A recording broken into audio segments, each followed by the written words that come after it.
Hey, welcome back to Future Wealth. Today, I actually have a different take than stocks. I'm actually going to talk a little bit about one rental at a time. I have the web page, their YouTube page in the back of me, and I also have the Amazon page for this particular book. One of many books that I was reading and starting in real estate. I picked up about five properties managing six. Okay, I don't manage it myself, but I do have property management out in different states. I have property single family homes, single family homes in Indiana, and I have three multi-unit. They're 2 unit each in Pennsylvania, and they're all cash flowing.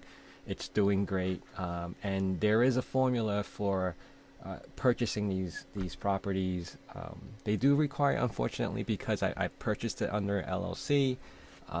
It requires a higher down payment, which is about 20%, and they are not traditional 30-year mortgages.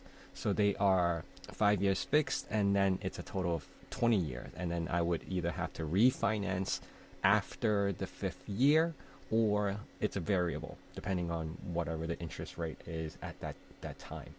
So, with that being said, one rental at a time. It's a fairly short book by Michael Zuber. He's been this is a very up to date, more realistic, no fluff, because you could tell, with the short amount of pages, 166 pages.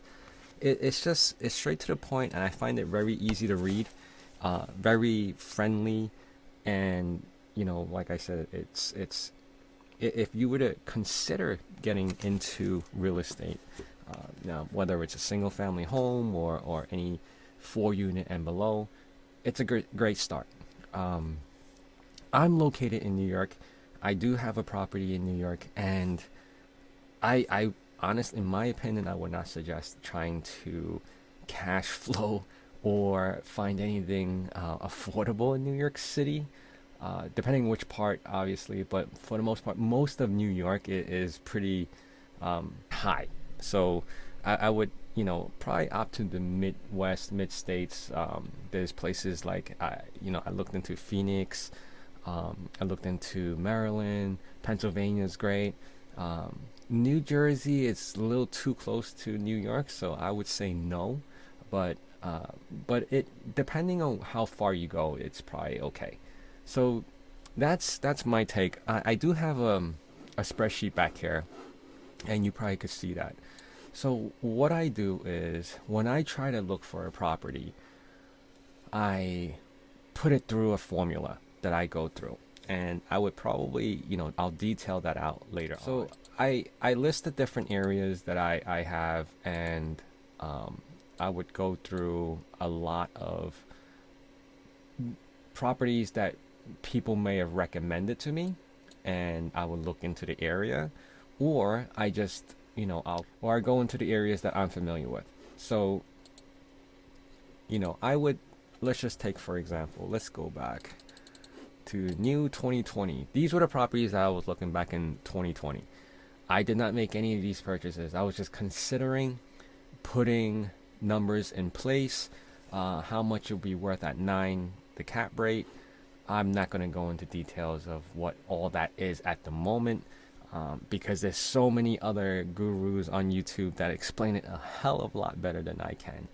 Um, I'm just a dummy investor, just a guy on YouTube talking out of my, what, and I am trying my best to, um, you know, obtain multiple streams of income. So as you can see here, it obviously the address and the zip code, then I do my due diligence, right? I look up the zip code in whether it's in and there's like a crime map that you can Google, and I look it up and see if it's a good area, or how much crime there is, and then I look at the surrounding stores, or if there's a hospital or a school, and then I get going on to probably cold calling like property management companies to see to get their input on if the area is decent or not and if it's rentable. They're usually pretty open about that because obviously they want your business, and if they can't rent out something, they're not going to get paid. So it's in their best interest to tell you what is the truth, right? They're not going to lie to you and say, "Oh yeah, that house is great, and we'll manage it for you." But if they manage it for you and the area is not good and they can't get it rented out, then it's worthless to them as well. And obviously, you'll be in the hole. How's it being out of state? It's a little more difficult. When things happen, water leaks or whatever issues the house has, you have to trust the other party managing it for you. You have to take their word for it. You have to build that relationship. That, to me, that was like one of the hardest part, is trying to see, like, how do I know if they're not just going in there and doing work and just charging a fee, right? So most times I would have, actually all the time, I would have the property management or the contractor, whoever's doing the work, to take a before and after picture. For the most part, that has worked really well, because you can most of the times you can see physical damages, and then obviously the after would be a replacement part or whatnot, and you would see that in the pictures, and that helps, because you're not just going in blindly and having people do work and then charging you at the end of the month, and you see these fees being deducted, but you have no idea if it ever happened or not, and you just get a bill. With modern technology, that has helped tremendously right now, I think. So, I looked through, obviously, the crime, the area, the unemployment rates, how much rent I would get after, how much net rent I would get after expenses such as property tax, insurance, and if, depending on if you're responsible for, different utilities, whether it's a common electric or the gas bill. There is one property that I have to pay for gas, and I get eaten up. And that was probably one mistake that I made when I bought one of my first houses, is that I made the mistake of not knowing that if I had to pay the gas for a multi-unit, it is expensive during the winter time. But unfortunately, it's in a great location. That part's unfortunate, that I have to pay for gas. But the plus side is that it's in a great location, and it was, as soon as I picked it up, it was rented out in a week after we were done renovating. So there are pluses and minuses. Plus would be, don't have to pay any utilities and have it rented and cash flowing, so I don't lose that monthly expense of a couple $100s for gas or utilities, right? So there are perks and things to watch out for as you get into it, the momentum of it, meaning you pick up more properties, you understand it more, and you just get to know what to look out for when you're buying your next property. You start learning how to analyze inspection reports more closely. In the beginning, I looked at an inspection report, okay, whatever, and then I bought my house, right? So you live and learn. So far, from the 5 houses that I purchased, I have not sold any. It's still rented out. I haven't had any issue. I had one eviction, and that worked out because they actually had to back pay all the rents that they owed. One thing, in my opinion, I would recommend is looking for houses in friendly, landlord-friendly states. And I can tell you right now, New York is not one of them. But there are other states. Indiana is definitely a landlord-friendly state.